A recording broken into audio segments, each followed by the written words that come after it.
হযরত শিবলি রহমতুল্লাহ আলাই এক যুবককে দেখতে পেলেন যে পবিত্র কাবা শরীফ তাওয়াফ করছে, আর প্রত্যেক স্থানেই সে বিভিন্ন দোয়া পরিত্যাগ করে প্রত্যেক জায়গায় শুধু দরুদ শরীফ পাঠ করছে।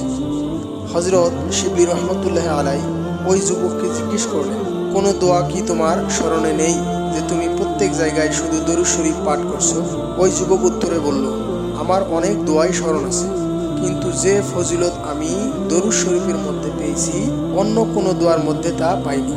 অতঃপর হযরত শিবলি রহমতুল্লাহ আলাই অনুরোধ করলেন যে তোমার অভিজ্ঞতা লব্ধ সে সমস্ত ফজিলতের কথা আমার নিকট ব্যক্ত করো। তখন ওই যুবক বলল, একবার আমি আমার পিতার সঙ্গে হজ করার উদ্দেশ্যে এসেছিলাম। যখন বাগদাদ পর্যন্ত পৌঁছালাম তখন আমার শ্রদ্ধেয় পিতার প্রচণ্ড জ্বর আসলো এবং সে জ্বরেই তিনি ইন্তেকাল করলেন। ইন্তেকালের পর দেখলাম তার চেহারা একেবারে শুকুরের চেহারার মতো হয়ে গিয়েছে। এই অবস্থা দেখে আমি অনেক কাঁদলাম এবং কাপড় তার মুখের উপর দিয়ে ঢেকে রাখলাম। গভীর দুঃখে জানুদয়ের উপর মস্তক রেখে চিন্তা করতে করতে হঠাৎ কোনো এক সময় নিদ্রার কোলে ঢলে পড়লাম। এমন সময় আমি স্বপ্নে দেখলাম এক নুরানি চেহারার সুদর্শন পুরুষ এসে আমার পিতার মুখ হতে কাপড় উঠিয়ে নিজের পবিত্র হাত মোবারক দ্বারা চেহারা মালিশ করে দেয়া মাত্র আমার পিতার চেহারা চাঁদের মতো উজ্জ্বল হয়ে উঠল। যখন নুরানি চেহারা বিশিষ্ট ওই বুজুর্গ ব্যক্তি যেতে লাগলেন তখন আমি তার কাপড় মোবারক ধরে আরজ করলাম, আপনি কে? এই কঠিন মুহূর্তে আমার প্রতি অনুগ্রহ করলেন এবং আমার কষ্টের উপশম করলেন। তিনি বললেন, আমি শফিউল মুজনিবিন হযরত মুহাম্মদ সাল্লাল্লাহু আলাইহি ওয়াসাল্লাম।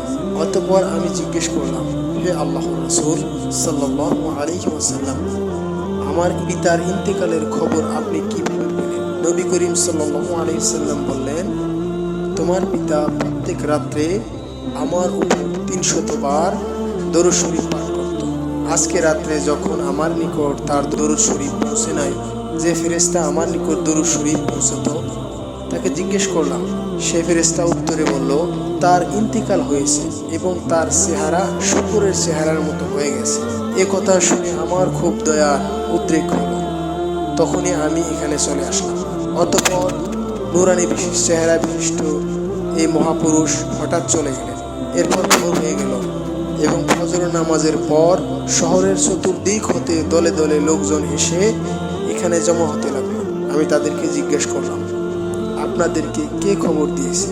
তারা সকলে উত্তরে বললেন, আমরা ভোরে আসমানি আওয়াজ শুনতে পেলাম যে যে ব্যক্তি নিজ গুনাহ হতে মুক্ত হতে চায় সে যেন অমুক ব্যক্তির জানাজায় শরীক হয়। তারা অতি যত্নের সাথে তার জানাজা আদায় করে তাকে দাফন করে দিলেন। ওই যুবক বলতেছে, আমি যেহেতু দরুদ শরীফের মধ্যে এমন ফজিলত পেয়েছি, অতএব সমস্ত দোয়া ছেড়ে আমি দরুদ শরীফকেই প্রাধান্য দিয়েছি।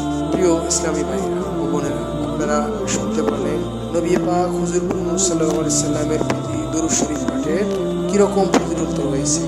আমরা প্রত্যেকে নবীজির প্রতি বেশি বেশি দরুদ শরীফ পাঠ করতে পারি। আল্লাহ তাআলা আমাদের সে তৌফিক দান করুন। আমিন বিজাহিন নবিয়িনা।